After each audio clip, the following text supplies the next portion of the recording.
Okay, we'll move item C ahead, and that's review and approval of possible alternatives for funding a new press box at the E.J. McKean Field. Well, before we get started, let's get a little history of this. And first things first, we're not asking you to approve a press box tonight. Okay, that's not what we're asking you to do, but I will talk a little bit about the press box itself. We've been talking about this, and in the notes, I think I said the better part of 3 years. It's probably been closer to 5 years, because I know this was started when Mr. Stutzman was on the board. I remember being down in Milwaukee looking at some different... It's probably been 5 years since I came at least on. 5 years. Yeah. So, and it sat on our projects list, and there's a reason why it sat on our project list, because quite frankly, we have other priorities and needs before we looked at a new press box. That hasn't changed. We still have other priorities and greater needs, and as we looked at the budgets in 14-15, we know that would be a challenge coming up in probably the next couple of years. So we've been working again over that 5-year period trying to get a quote, believe it or not, because not everybody does press boxes. There are quite a few significant rules and regulations regarding them. What you can and can't do regarding the size. You can only, if you were to tear it down, start over, and just build a bigger press box, you might end up making it handicap accessible, and you might end up having to add bathrooms to it. We would rather not do that. It's going to be pretty expensive. So you can add a certain amount of square feet to the existing press box. And so we looked at a proposal from a company down in Madison, again, kind of specialized for building them. They would build it, they would set it on top, they would design it and take care of it all. We had initial proposals that were probably closer to $100,000. They've since come down. I think that's probably more of a sign of the times than anything.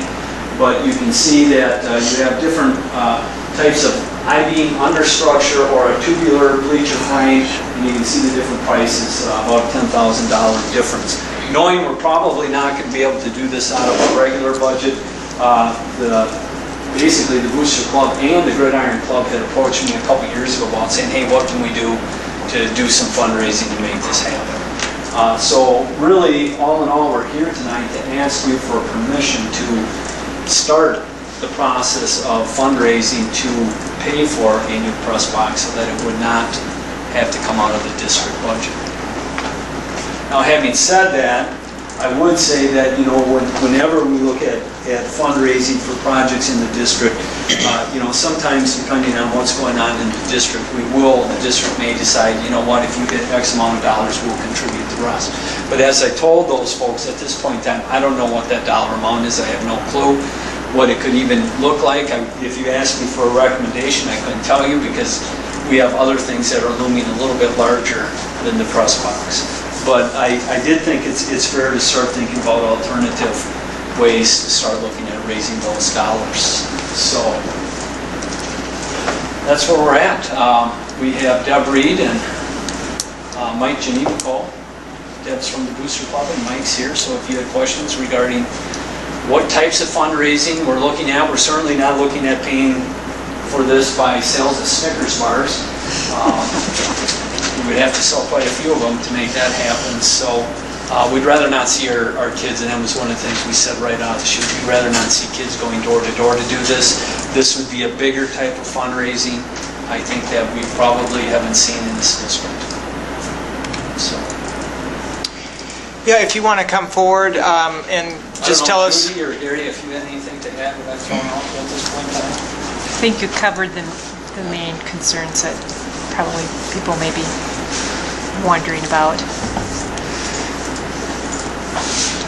Deb and Mike can sort of give us your thoughts on it. And I mean, Greg sort of summarized our concerns, what kind of fundraising this might entail and what time frame you're looking at. Yeah, I guess stepping back a little bit, like what Mr. Gorder was saying, it's been on our on our tablet here for a couple of years, and if you had, I'm sure Mr. Grovestein's seen it before, and other people like that, our press box is very I'm going to use the word inadequate compared to other ones in the conference and other places that we've gone. And it's just something that's very, very high on our list as a football team for sure.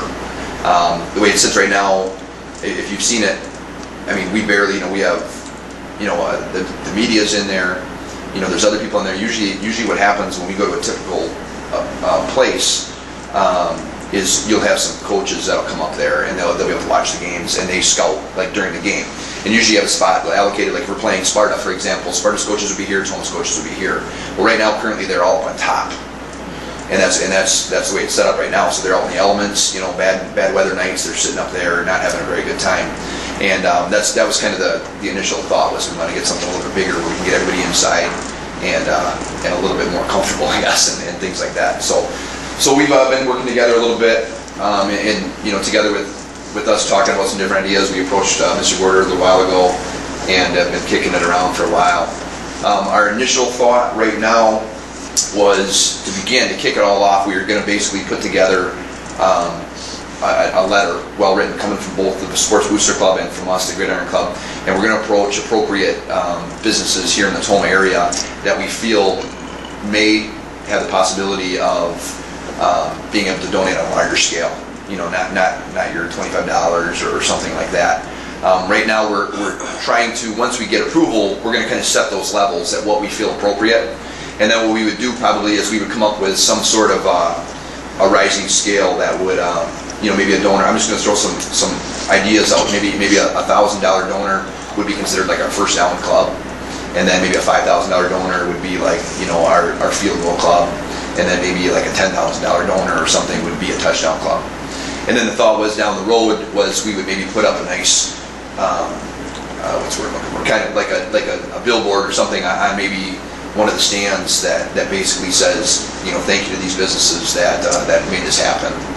And we met, well, I think twice now. Once a pretty big meeting where we talked about, a couple concerns are they have to be appropriate businesses, that are from the Toma area, people that you're willing to put up there, and say they helped us out and things like that.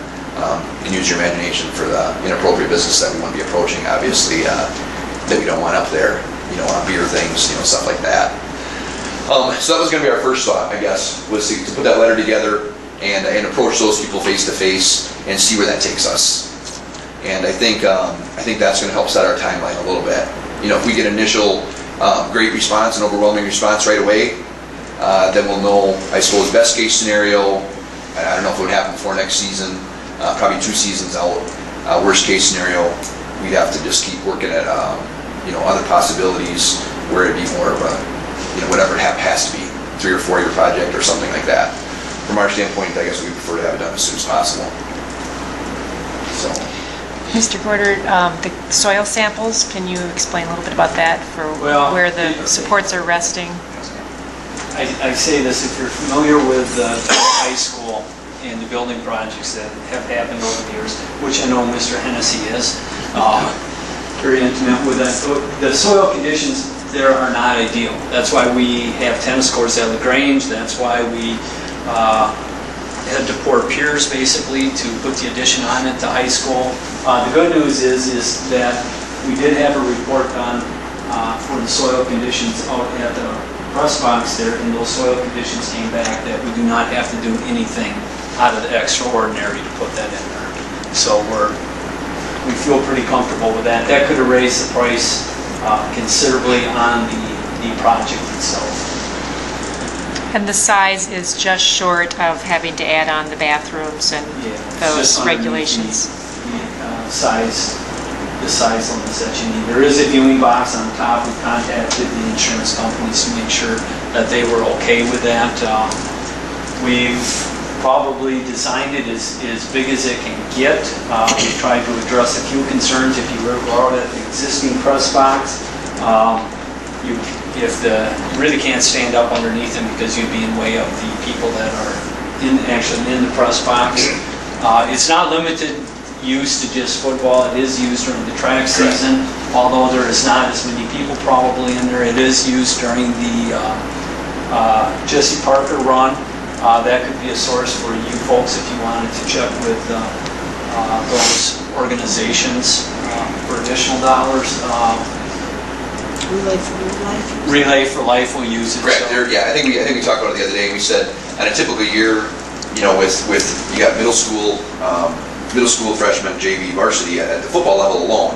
Then you got track meets. So you got the girls and boys track meets. I know it doesn't happen very often, but graduation is usually hoped to be out there.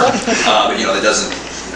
Weather doesn't cooperate a lot. Like you said, we have Jesse Parker, we have the Relay for Life. There's other things that come up, where it's used. So the reason I'm here is from football is obviously it's the football field. Football is probably, it is the biggest, I don't want to say moneymaker, but the biggest kind of eye attracting, kind of draws the biggest crowds type things.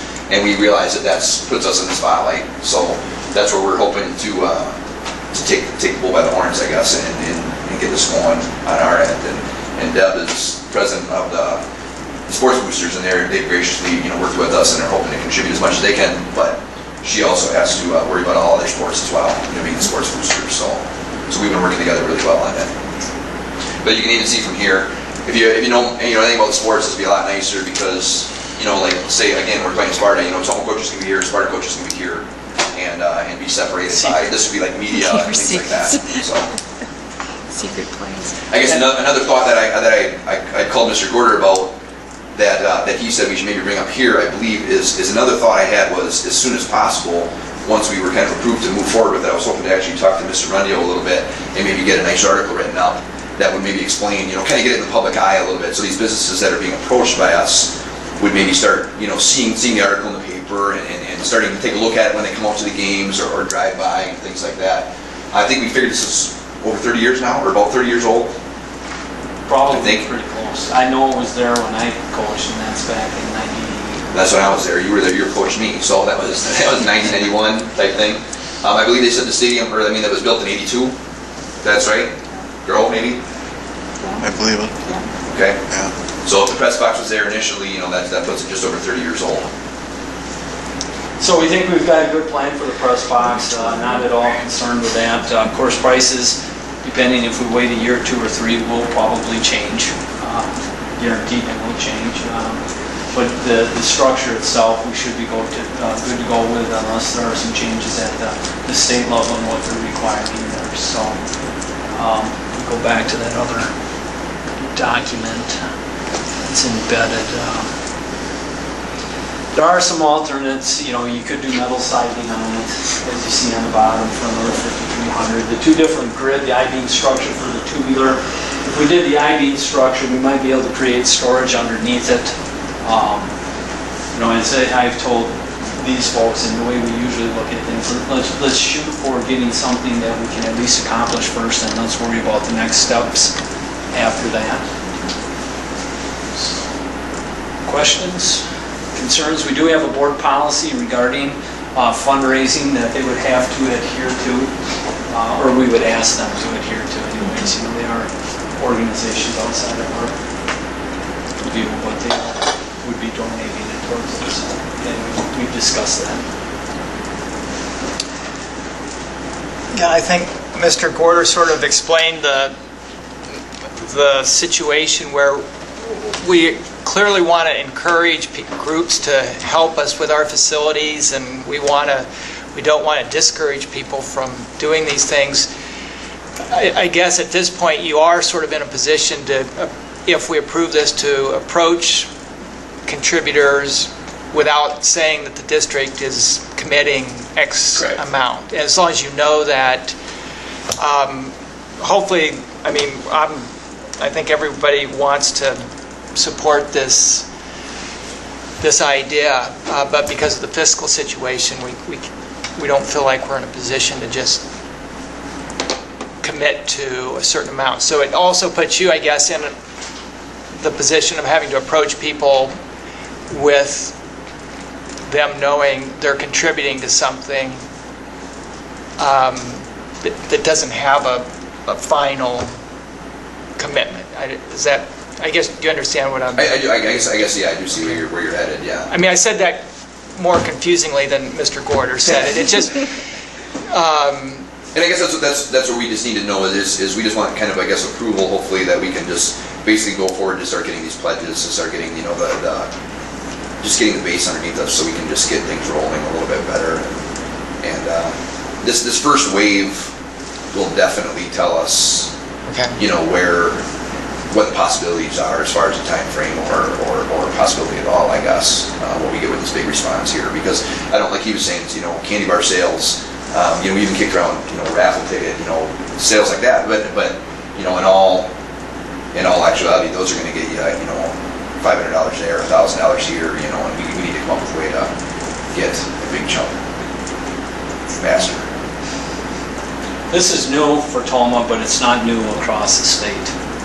Certainly there's been organizations and school districts that have teamed together to do some pretty nice things. And by the way, the LaGrange fields over there were donated by one of our businesses, or quite a bit of that by many different businesses. So it's not actually really a new concept other than, you're soliciting dollars versus working with the district. I was bringing that up. I was actually just at the scrimmage. We just had our scrimmage on Friday at DC Everest, Division I school there. They have an awesome facility. And first thing you see, it's got this huge, got a big gate. It's got a huge stone fence. Basically, the whole thing has bricks that says this facility has been donated by the following. And it has, each brick, in their case, has the business name or the individual's name and things like that are right in the wall. It's the first thing you see when you walk in. And that's exactly what he's saying, is that, that's not going to happen without some kind of outside fundraising in today's world. Last state school board convention, I actually attended a session about this type of process, because school districts across the state are saying we can't sacrifice instructional needs for our extracurricular. So if we can find organizations and businesses that are willing to contribute so that we don't have to pull from the instructional side, that's the movement. And I think we need to be considering that probably in more ways than just with the field box.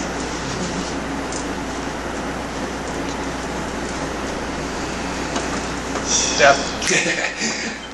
Well, I think it's time.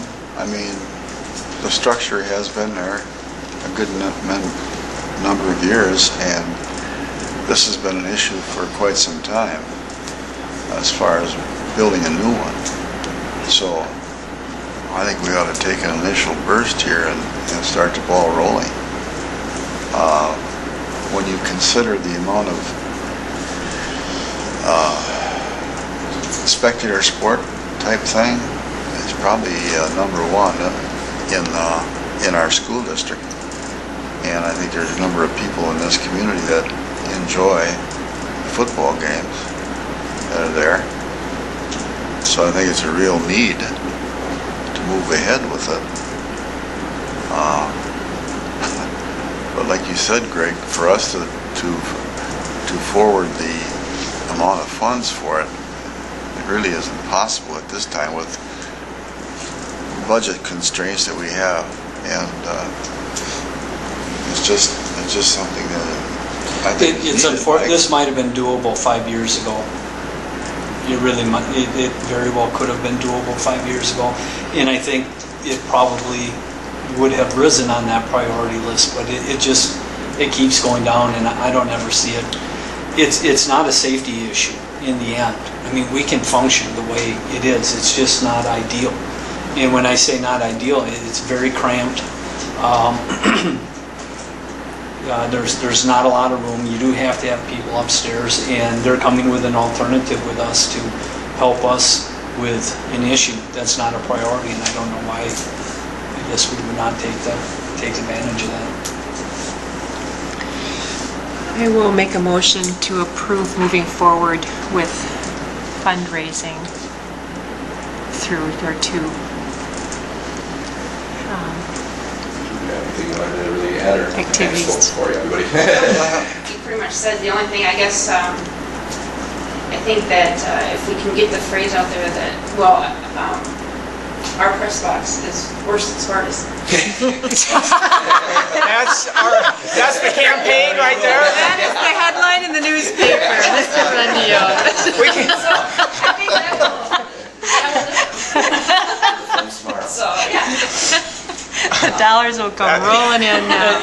You know, and if you wanted a different perspective and not one, but Mr. Rundio has been in that press box a number of times, I believe, calling games or at E.J. McKean Field, and whether it's now or after the meeting, you know, he might be able to lend you a perspective that none of us have any clue about what it's like to broadcast in there. Maybe it's fine, I don't know, but you know, certainly you're trying to do a lot of different things in a very, very small space. I think we take into consideration the type of field that we do have. It's probably one of the best in the area. We've had playoff games here. And like I said, it does involve a lot of people.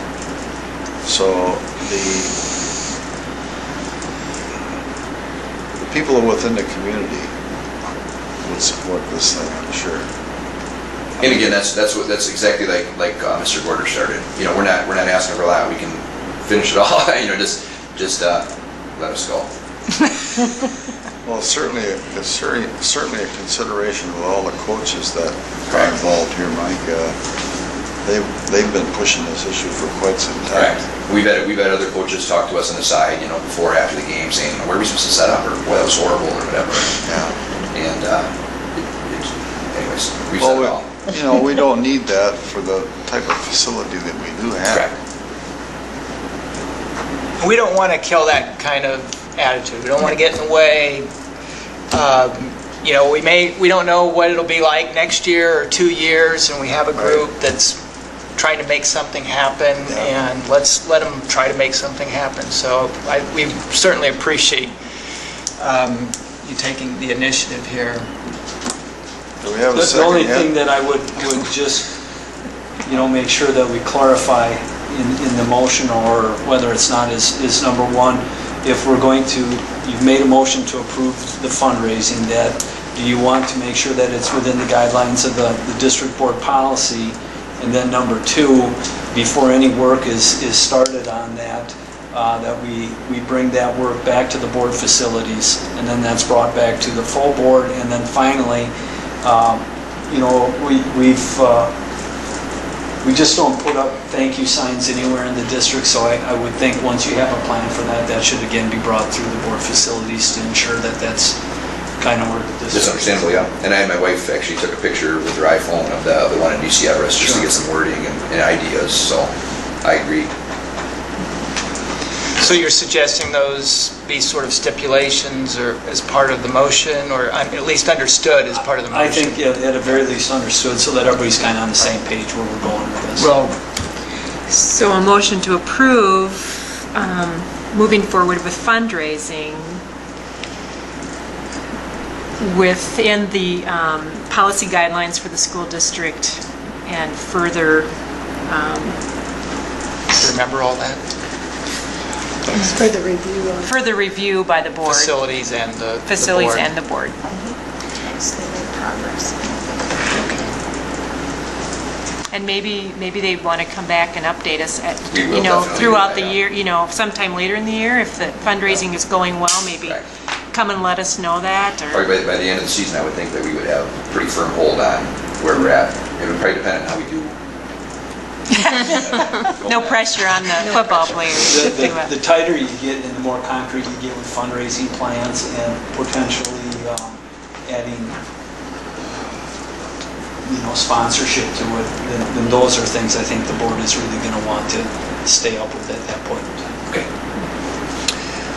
So we have a motion to approve going forward with the fundraising for a new press box within the fundraising guidelines and subject to it being brought back before facilities and the full board. Is there a second? You bet. Second. So we have a motion and a second. Any other questions concerning the fundraising? If not, all those in favor signify by saying aye. Aye. Opposed, say no. The ayes have it, the motion carries, so that request is approved. And Sounds good, thank you very much. Thank you. See you in Menominee Friday. Thank you. Thank you for Thank you. And good luck. Good luck. And before we leave that subject, I mean, there was a discussion at Finance that is one of those projects that it's difficult to find other bids for. Is that fair to say? Yes, I would say mean- yes. We go to the trade show down in Milwaukee every year, and there's only one vendor there that's advertising for press boxes. I don't have it up here anymore, but, you know, is it complex? Is it much more really than a big ice house? Probably not, but you have to put that ice house on top of a structure that maintains it, so you need somebody to design it. And then you have to have somebody, it's got to be state approved, and that's where you start to get into size on what you can or can't do, and if you get over a certain size, I don't know those rules. Yeah. We rely on those folks to take care of that for us. And regardless of who's building it, you're going to have somebody design it. I'm not going to take the responsibility, and I don't know how many people would take the responsibility of designing a structure like that, whereas these folks do take those responsibilities. So, in my view, yeah, I think we've done our due diligence, if that's the appropriate word for coming up with a project like this. Okay. We can go back and look, but again, I think we've done as much as we can be. It wasn't easy just getting this far with this company.